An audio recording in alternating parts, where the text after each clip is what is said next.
The air in the apartment is heavy, thick with the kind of silence that rings in your ears and makes your chest tight. Man, living with a foreigner must be exhausting, Minjun laughs, leaning back against the worn fabric of the sofa. He doesn't even look at her, taking a long, lazy sip of his beer. Do you guys even talk, or do you just point at things and hope for the best?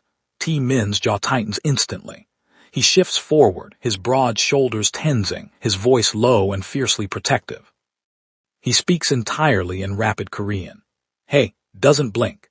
She reaches out, her slender fingers catching the cold condensation on her water glass. She pushes it across the wooden table. The glass scrapes loudly through the quiet room, a harsh sound that demands immediate attention. She looks dead at Minjun, her expression completely calm, betraying absolutely no emotion.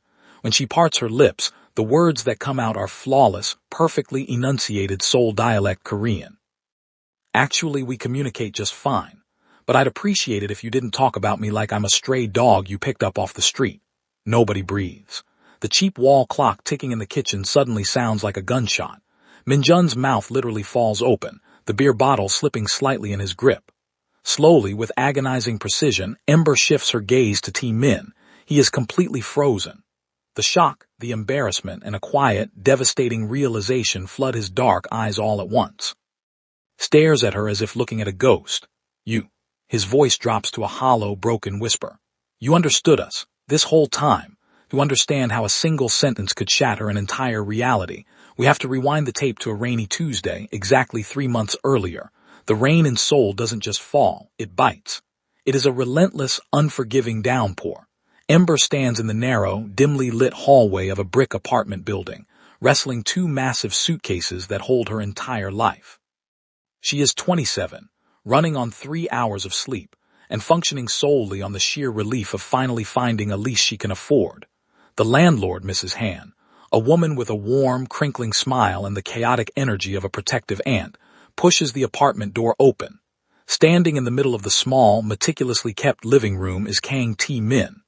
He is 29, wearing an oversized gray hoodie, his dark hair falling messy and damp into his eyes. He freezes mid-step, looking from Mrs. Han to Ember with a sudden flash of mild, unspoken panic. He clears his throat, bows awkwardly, and forces a strained, visibly tight smile. Hello, he says. His English is slow, heavily weighed down by hesitation and a thick accent. Nice. Meet. You. Ember smiles warmly, bowing in return. She doesn't say a word about her fluency. She just nods, letting the silence settle between them. For years, she has watched people change the moment they realize she speaks their language perfectly. They become performative. They test her. They overcompensate or they completely shut down. She is exhausted from being an exhibit. She just wants to exist in peace. She wants to see who people are when they think nobody is listening. This is Real Soul Stories. This story is just starting. Please like, subscribe, and comment where you're watching us from. Now let's continue. Later that night, the apartment is dead quiet. The storm still rages outside, raindrops pelting the single-bedroom window. Ember is unpacking her clothes, carefully placing folded sweaters into a small dresser, when she hears the low, rumbling murmur of T. Min's voice through the thin drywall. He is on the phone. I hope this won't be awkward, he groans in rapid, comfortable Korean. He sounds completely different from the stiff, formal man she met just hours ago. His voice is deeper, relaxed, yet threaded with anxiety. I've never lived with a foreigner before. My English is terrible. What if there's an emergency and I can't explain it? A pause. Through the wall, she hears him sigh heavily, the sound of his footsteps packing the wooden floorboards. She seems nice, though, he murmurs softly. I just don't want to make her uncomfortable. He isn't mocking her. He isn't arrogant. He isn't annoyed by her presence. He is just genuinely, entirely nervous. Sitting on the edge of her unmade bed, Ember smiles into the dark room. Right then, she makes the decision. She isn't going to tell him. Not yet. The slow burn begins in the quiet, unremarkable spaces between them. It isn't built on dramatic declarations or cinematic gestures. It is built on the silent observation of a shared routine. 2 weeks into their arrangement, the unspoken dynamic takes shape. Ember is running late. She attempts to make breakfast before an early morning seminar, moving frantically around the small kitchen. She entirely burns her toast, the smoke alarm letting out a brief, piercing chirp. Panicking, she scrapes the charred remains into the trash, violently scrubs the ruined frying pan, and rushes out the door with wet hair. She assumes he didn't notice. She assumes it is just another forgotten morning. But the next day, sitting precisely on the center of the stove, is a brand new high-quality non-stick pan. It still has the store tag wrapped around the handle. Min is nowhere to be found. He never mentions the smoke alarm. He never brings up the ruined pan. She never thanks him. The new pan simply becomes a permanent fixture in their shared life. Days later, the heavy summer monsoon rains return with a vengeance. Ember is perpetually forgetting her umbrella, a habit she curses under her breath as she stands in the living room, staring out the window at the gray sheet of water. She calculates how fast she can sprint the 4 blocks to the subway station without ruining her notes. She turns to leave, pulling her jacket tight around her shoulders. As she opens the front door, she stops. Leaning perfectly against the doorframe, directly in her line of sight, is a sleek, black umbrella. Ember turns her head. Min is in the kitchen. His back is rigidly turned to her, his shoulders tense. He is aggressively focused on pouring a cup of coffee, staring intensely at the dark liquid so he doesn't have to acknowledge what he just did. "Thank you," she calls out softly in English, her voice barely carrying over the sound of the rain. Min flinches slightly. He waves a hand in the air without turning around, a dismissive, awkward gesture. "Ah, yes. Okay," he mutters thickly. He is observant. He watches her when he thinks she isn't looking. He notices the small things, the micro-habits she doesn't even realize she has. And because she understands every muttered word under his breath, she notices him too. She sits on the sofa reading a textbook, perfectly still, while she hears him in the hallway cursing out his project manager in colorful, highly inventive Korean. "If that man asks me to revise the code one more time, I am throwing his keyboard into the Han River," he mutters viciously, kicking his shoes off. Ember bites the inside of her cheek to stop the laugh from escaping, carefully turning a page in her book. She listens to him sing terribly, completely off-key pop ballads while taking a shower. He belts out the high notes with tragic, unearned confidence. She smiles into her pillow at night, listening to every missed note echo through the plumbing. She watches him struggle late one Friday night at the small dining table. He has his head in his hands, pulling at his hair as he tries to translate a software presentation from Korean into English. He groans, muttering about grammar rules that make absolutely no sense. While he steps into the bathroom to wash his face, Ember slides out of her room. She approaches the table, quickly scanning his open notebook. She quietly rewrites the awkward phrasing on his notes, fixing the disjointed syntax. Before she retreats to her room, she leaves a small yellow sticky note right on top of his laptop keyboard. It simply says, "Google Translate is getting better." Asterisk. When she hears his footsteps return, she holds her breath behind her closed door. She hears the rustle of paper, a long pause, and then a soft, unmistakable chuckle. The safety between them begins to deepen. It wraps around them like a heavy, invisible blanket. They are 2 solitary people existing in a shared space, communicating in broken English, small favors and unspoken gestures. They are dancing around a massive secret, but the rhythm is entirely intoxicating. Summer slowly bleeds into autumn, the oppressive humidity of Seoul breaking into crisp, biting evenings. As the temperature drops outside, the atmosphere inside the small apartment shifts. It transforms from a mere shared living space into a quiet, heavily guarded sanctuary. The invisible boundary lines they drew during their first week begin to blur. It happens late one Tuesday night in November. A sudden, violent windstorm rolls over the city, rattling the window panes. Without warning, the power grid flickers, emits a low hum, and dies completely. The apartment is plunged into absolute, suffocating darkness. Ember steps out of her bedroom, using the weak flashlight on her phone to navigate the hallway. Before she reaches the kitchen, Min's door opens. He emerges holding a single, thick white candle set on a small ceramic saucer. He places it on the low coffee table between the 2 sofas. The flat, sterile fluorescent light of the apartment is instantly replaced by deep, flickering shadows and a warm, golden glow. The physical space between them suddenly feels dangerous, intimate, and impossibly small. They sit on the floor on opposite sides of the coffee table. The silence stretches, but it isn't the awkward, hesitant silence of strangers anymore. It is the heavy, exhausted silence of 2 people who have nowhere else to be. Min leans forward, resting his elbows on his knees, his face illuminated by the flame. He stares blankly at the melting wax. "So tired," he whispers. He says it entirely in Korean, his voice cracks. It is stripped of all its usual polite distance, devoid of the careful, curated persona he presents to the world. It is a raw, jagged sound of pure exhaustion. Ember's breath hitches in the dark. He doesn't realize she is awake. He doesn't realize she understands every single syllable. She sits perfectly still on the rug, her heart hammering against her ribs, feeling the immense weight of his vulnerability pressing down on her. "Work?" she asks softly in English, pretending she only caught the melancholic tone of his voice and not the actual words. Min looks up. The candlelight catches the faint dark circles under his eyes. He stares at her for a long moment, as if deciding how much armor to take off. Slowly he nods. "Yes," he says, his English heavily accented and quiet. "Very hard today." Ember doesn't offer empty platitudes. She doesn't tell him it will get better. Instead, she stands up. She navigates the dark kitchen entirely by memory, pulling out a container of leftover Nigerian stew she had made the day before. She sets up a small, portable butane stove on the counter, the blue flame hissing to life in the dark. 10 minutes later, she walks back to the living room holding 2 ceramic bowls. She hands him one along with a silver spoon. Min looks down at the rich, dark red broth. He takes a cautious spoonful. Ember watches him carefully. The moment the spice hits his tongue, his eyes widen to the size of saucers. He freezes.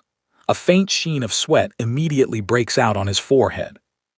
He swallows hard, coughing violently, his face turning a brilliant, alarming shade of red as he scrambles blindly for his glass of water. "Spicy?" Ember asks, trying and entirely failing to bite back a smile. "No." Min lies weakly, his voice hoarse, literal tears welling in his dark eyes. He takes another masochistic bite, refusing to put the spoon down. "Very good, strong." It is the first time Ember genuinely laughs around him. It is a bright, clear, uninhibited sound that cuts right through the gloom of the blackout. Min stops drinking his water. He just stops and looks at her. The rigid defensive tension in his shoulders completely melts away. A slow, genuine smile spreads across his flushed face. They spend the next 3 hours sitting on the floor by candlelight. They speak entirely in English, stumbling over complicated words, using their hands to explain concepts, laughing when the translations fail them. Ironically, the deepest, most honest conversation they have ever had happens in the one language that isn't native to either of them. He tells her about his mother. He explains that she passed away 5 years ago, leaving him to navigate the city alone. He struggles deeply to find the right English words for grief, pausing often, his brow furrowed in frustration. In those quiet, agonizing moments, he mutters the exact Korean translations to himself under his breath, trying to build a bridge to her. Ember listens to both. She understands the raw, poetic devastation of his grief in Korean, and she graciously accepts the simplified, broken English version he ultimately hands her. She holds both versions of him simultaneously. By the time the lights finally flicker back on at 4 in the morning, the air between them has irrevocably shifted. They are no longer just roommates sharing an address. The safety has evolved into something entirely different, something heavy. The emotional restraint begins to fray. Min starts waiting for her. If he finishes coding early at his firm, he doesn't go straight home. Instead, he lingers at a small, overpriced coffee shop 2 blocks from her university campus. He times it perfectly so that when she walks out of her final seminar, they just happen to bump into each other on the pavement. "Ah, Ember," he says smoothly, feigning surprise, holding a half-empty paper cup. "Going home. Just finished." She smiles, perfectly aware of the ruse. When they board the evening subway together, the train is always packed shoulder to shoulder with tired commuters. Min doesn't stand by the doors. He navigates through the crush of bodies, finding a single empty seat. Instead of taking it, he stands directly in front of it.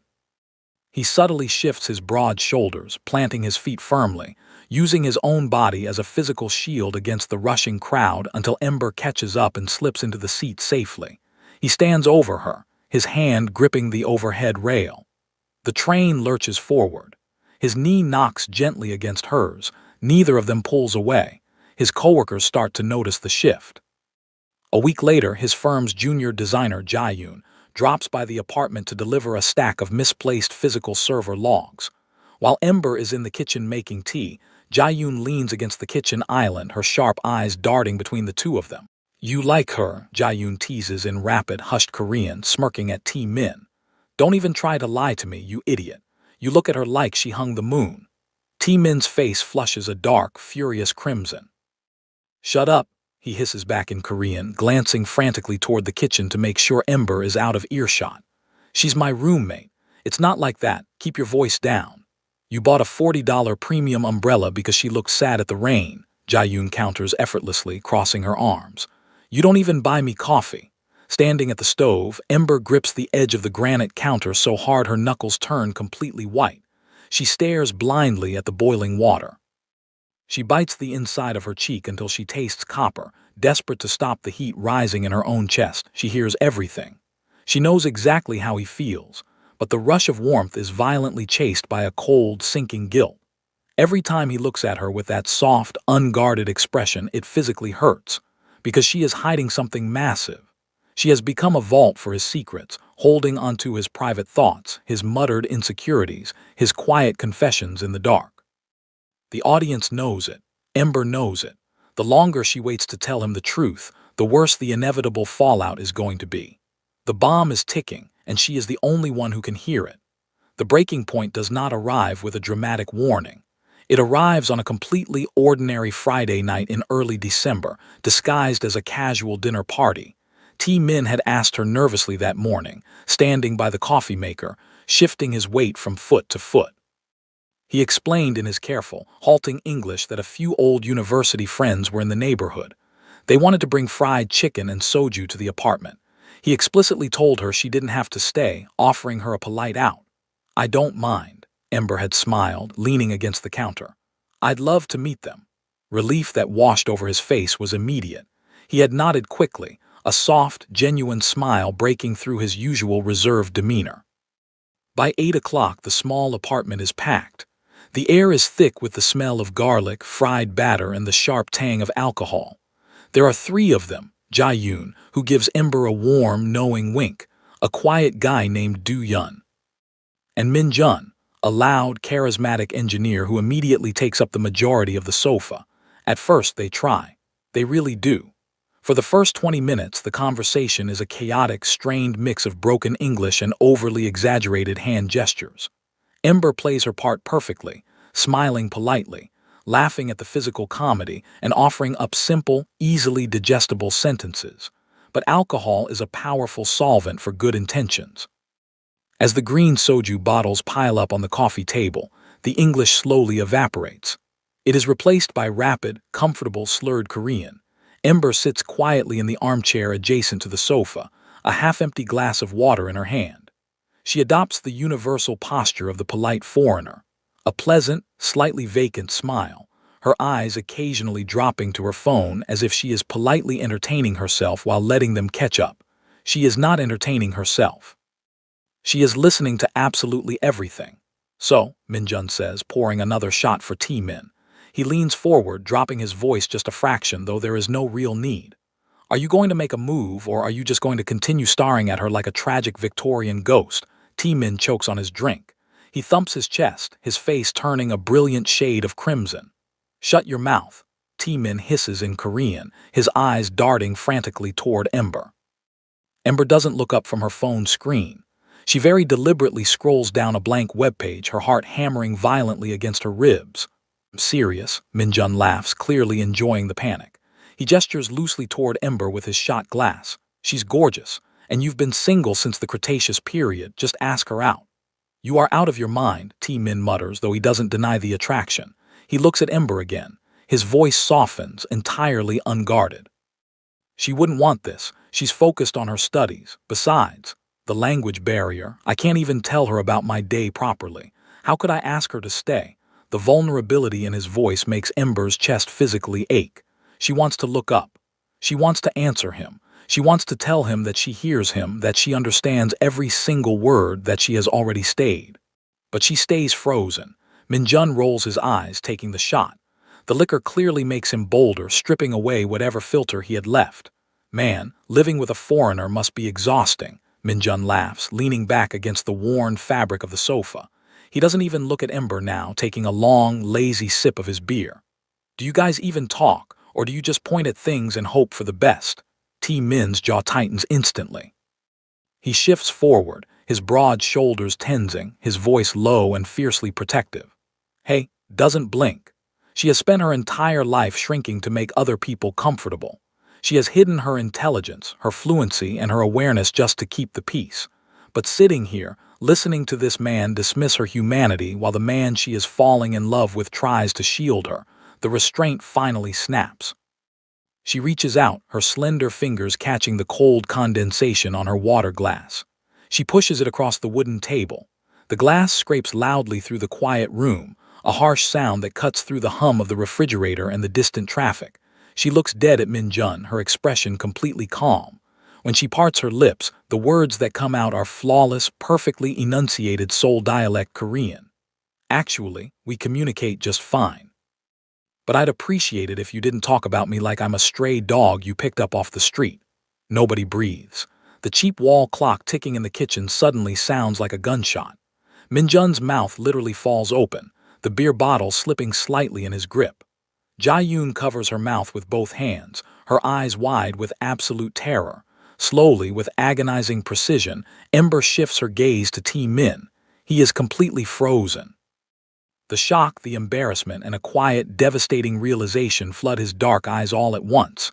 He stares at her as if the woman he has been living with for 3 months has suddenly been replaced by a stranger. His voice drops to a hollow, broken whisper. You understood us.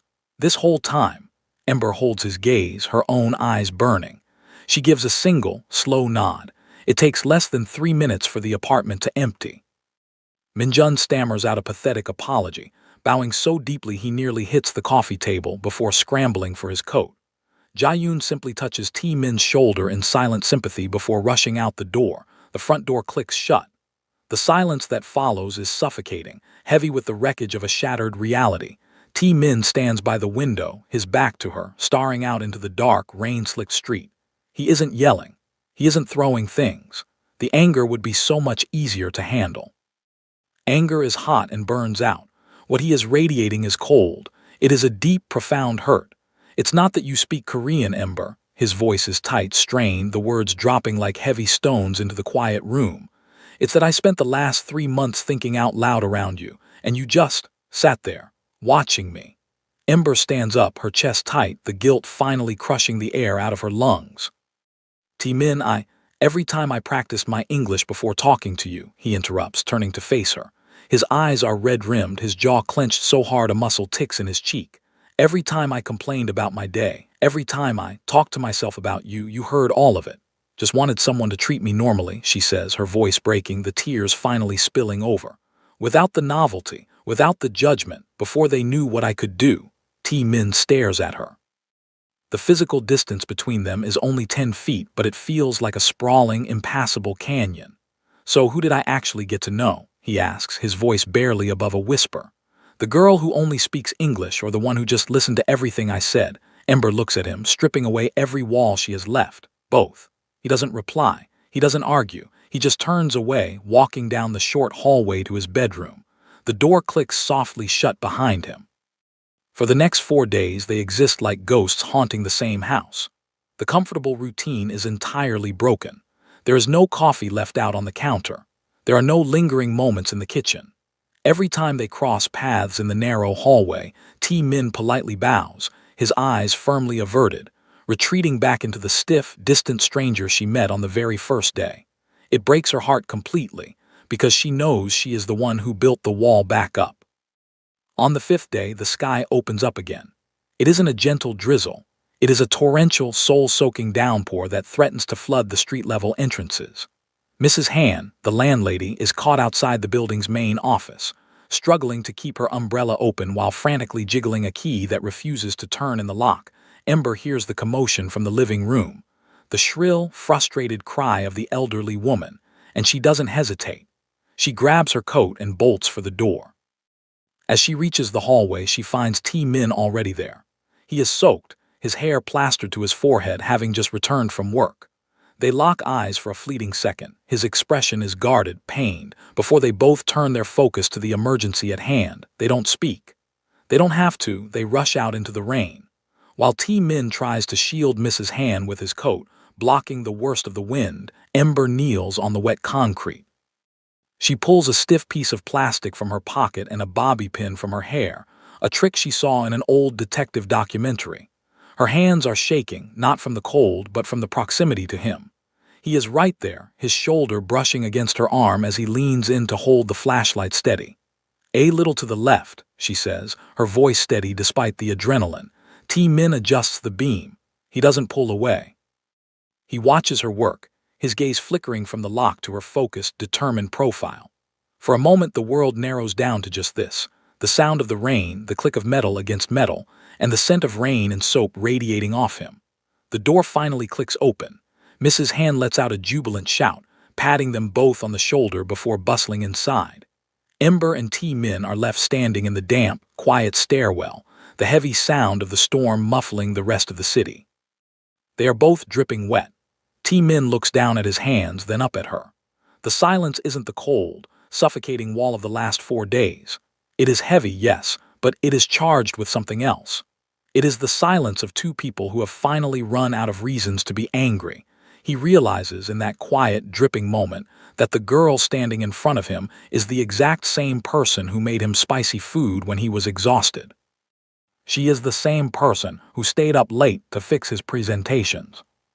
She is the same person who stood in the dark with him, listening to him talk about a mother he missed. She never changed. Only his assumptions did. T-Min lets out a long, slow breath, his shoulders finally dropping. The rigid posture he's held for days dissolves. He rubs the back of his neck, looking at the floor before meeting her eyes again. "So," he says softly, his voice rough but devoid of the sharp edge of betrayal. The singing in the shower. Ember feels a sudden, overwhelming rush of relief. It hits her so hard she almost sways. She laughs, a genuine startled sound that echoes in the small stairwell. She answers him in Korean, her voice smooth, effortless, and warm. Every single missed note. "You're truly, profoundly terrible." T-Min shakes his head, a reluctant, crooked smile pulling at the corner of his mouth. He steps closer, closing the final 2 feet between them. The air in the stairwell feels thick with everything they haven't said. "You're a terrible roommate," he whispers, though his eyes are soft. "You lied to me for 3 months. I was protecting myself," she counters, stepping into his space. She isn't afraid anymore. "And you were making excuses not to talk to me because you were scared." He doesn't deny it. He just watches her, his gaze dropping to her lips before flicking back up to her eyes. The tension that had been a barrier is now a bridge. "I wasn't scared of you," he murmurs. "I was scared of how much I already liked you before I even knew your name."